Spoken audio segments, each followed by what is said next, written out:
Job അധ്യായം 28. ജ്ഞാനത്തിൻ്റെ നിഗൂഢത. വെള്ളി കുഴിച്ചെടുക്കുന്ന ഖനികളും സ്വർണം ശുദ്ധീകരിക്കുന്ന സ്ഥലങ്ങളുമുണ്ട്. ഇരുമ്പ് ഭൂമിയിൽ നിന്നെടുക്കുന്നു, ചെമ്പ് അതിൻ്റെ അയിരിൽ നിന്ന് ഉരുക്കിയെടുക്കുന്നു.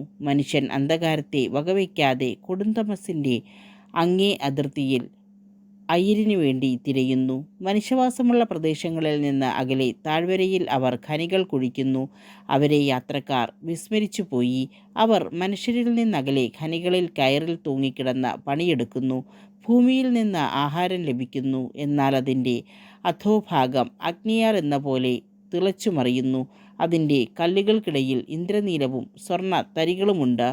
കഴുകൻ ആ വഴി അറിയുന്നില്ല, പ്രാപിടിയൻ അത് കണ്ടിട്ടില്ല. ഘോരമൃഗങ്ങൾ ആ വഴി നടന്നിട്ടില്ല, സിംഹവും അതിലെ പോയിട്ടില്ല.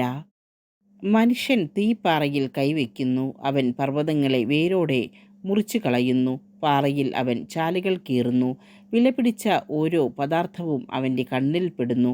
വെള്ളം ഒലിച്ചിറങ്ങാത്ത വിധം അവൻ അരുവികൾക്ക് അണ കെട്ടുന്നു. മറഞ്ഞിരുന്നവ അവൻ പുറത്തെടുക്കുന്നു. എന്നാൽ ജ്ഞാനം എവിടെ കണ്ടെത്തും? അറിവിൻ്റെ സ്ഥാനം എവിടെ?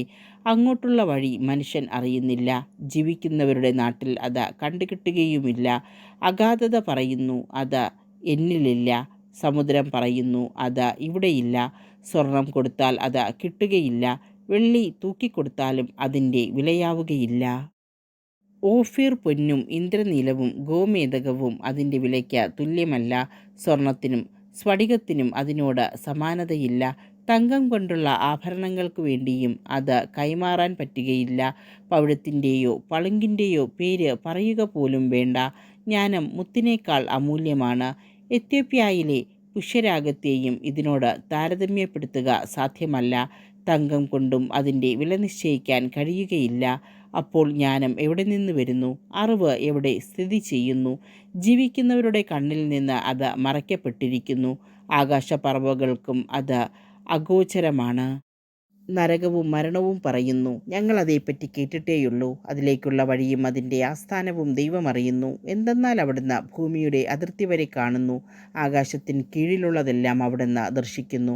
അവിടുന്ന് കാറ്റിന് ശക്തി കൊടുക്കുകയും വെള്ളത്തിൻ്റെ അളവ് നിശ്ചയിക്കുകയും ചെയ്തപ്പോൾ, മഴയ്ക്കൊരു നിയമവും ഇടിമിന്നലിനൊരു മാർഗവും നിർണയിച്ചപ്പോൾ, അവിടുന്ന് ജ്ഞാനത്തെ ദർശിക്കുകയും പ്രഖ്യാപിക്കുകയും ചെയ്തു. അവിടുന്ന് അതിൻ്റെ ആഴം അളക്കുകയും മൂല്യം നിർണയിക്കുകയും ചെയ്തു.